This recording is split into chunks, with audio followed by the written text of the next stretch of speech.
Okay, this is week 4 of the Cookopoly with Weight Watchers with Carrie. I had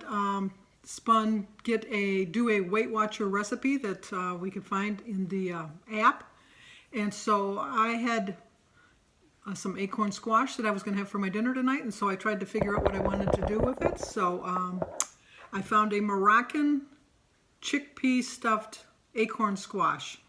I didn't have any chickpeas in the cupboard. I had pinto beans or black beans, and so I have opted for the pinto beans instead. And I don't think it'll make that much of a difference, but the recipe that I'm going to show you is going to show you with the chickpeas. But like I said, I'm using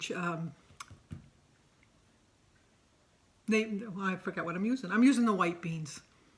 I can't think of what they're called right now. My mind just went blank.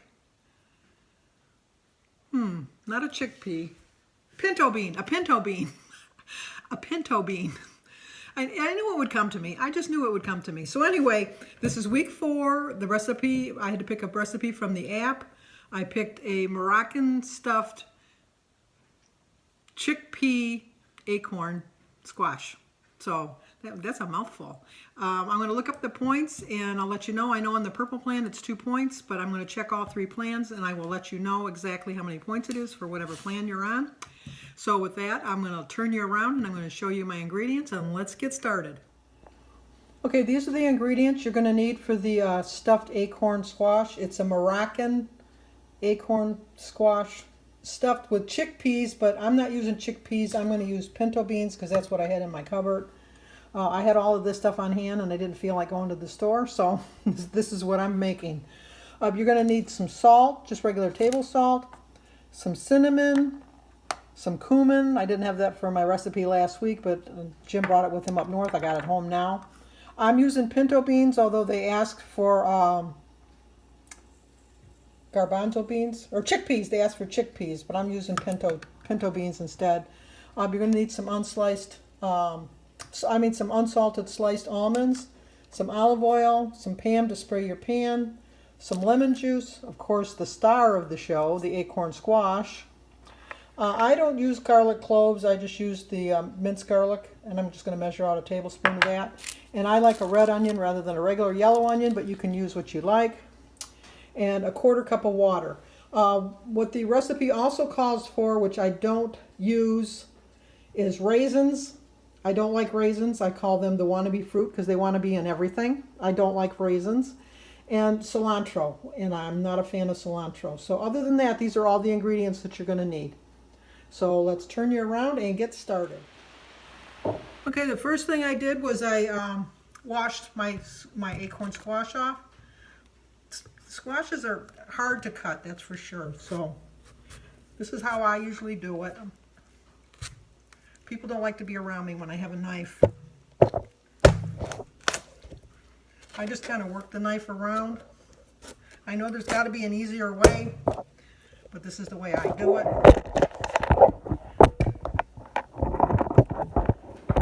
Sorry about that, I lost you there for a minute. Are you still with me?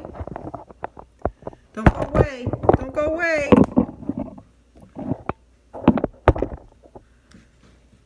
Here we are. We're back. So we're going to finish cutting it. And I have got 2 sides that are one side's bigger than the other, but I can't help that. So then the next thing we're going to do is we're going to scoop out the squash. The seeds rather. So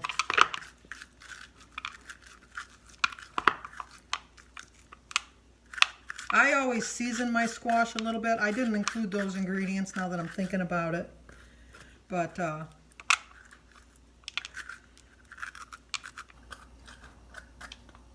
I'm the only one that eats squash. No one else in my family likes squash, so it doesn't matter that I use my fingers. So, got that one cleaned. And then I'm going to clean the other one. I like to make them add a little bit of different seasonings in it just to season it up a little while it's baking. But anyway, that's what it looks like, cleaned. And I'm going to put a little bit of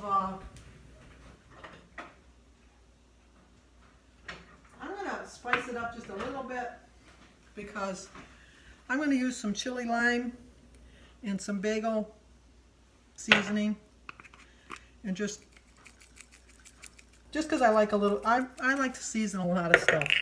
So I'm going to put that in there. I guess I'm out of this. Well, I'm going to have to get some more of that.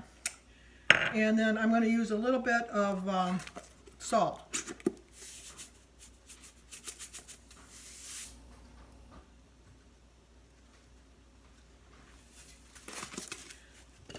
And then what you want to do then next, let me turn you around to my pan, you're going to spray your pan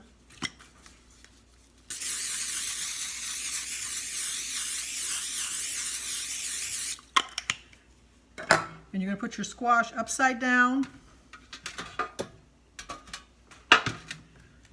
on the grease there. And you're going to bake it in the oven at 375 for 50 minutes or until soft. So I'll be back when it's 50 minutes have gone by. Okay, I used the onions and I sauteed them for about 7 minutes just to get soft. And then we're going to add the ingredients. I put them all in the bowl. It's 2 teaspoons of the garlic, minced garlic, 3/4 teaspoons of the cumin, a 1/2 teaspoon of salt, and an 1/8 teaspoon of cinnamon. So we're going to just put that all together. And mix that together. They said for about, they said about 30 seconds, just to kind of give it some flavoring. You know, just to kind of see. Turn my heat up a little bit. So I'm making some stir fry. I'm going to have some chicken and mushrooms and peppers and red peppers with my dinner here. So I'm just going to kind of blend that together.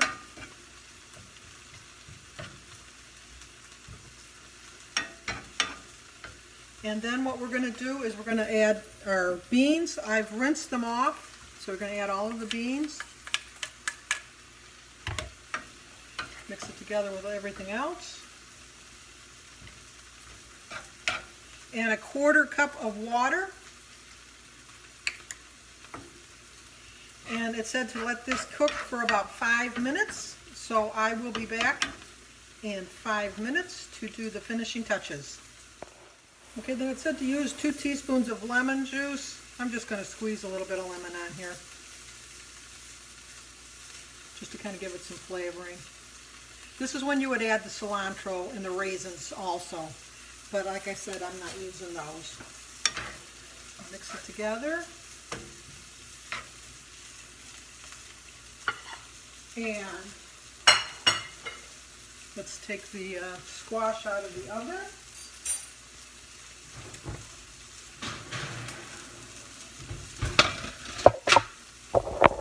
Turn you around.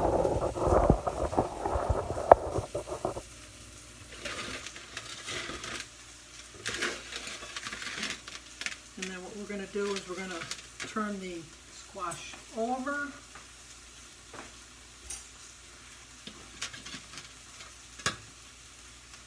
I meant to check to see if you can eat the skin, but I'm going to find out. I'll let you know. And then what we're going to do is just scoop some of the bean mixture into the squash.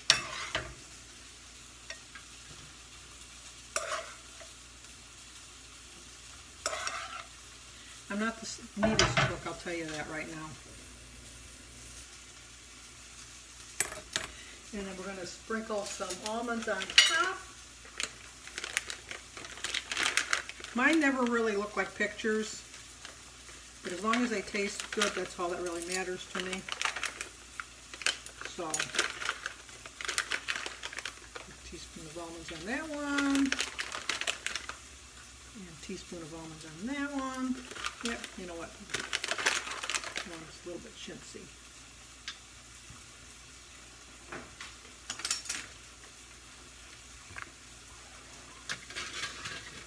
And there's the finished product. So let me plate up my dinner and let me show you how it looks. I'll admit it's not the prettiest looking thing, but I gotta tell you, it is delicious. Well, I just realized that I didn't tape me tasting it, so let me show you me tasting it, because I'm sitting in the chair here watching TV. Not the right way to eat dinner, I know, but I'm not gonna eat the skin. Very good. I do like it. I would make this again. And actually, I could make this my meal. I wouldn't need to do the stir fry because between the beans and the squash and the almonds and that, don't bother me. I'm eating my dinner. It's very good. Give this video a like, leave a comment, subscribe, and share. Sorry about that. That was rude, talking with a mouthful of food. It's very good. It's delicious. I would make it again, and I wouldn't really need to do the chicken. I really wouldn't. It was very filling, just the beans and the squash. So it gives a high recommendation from me.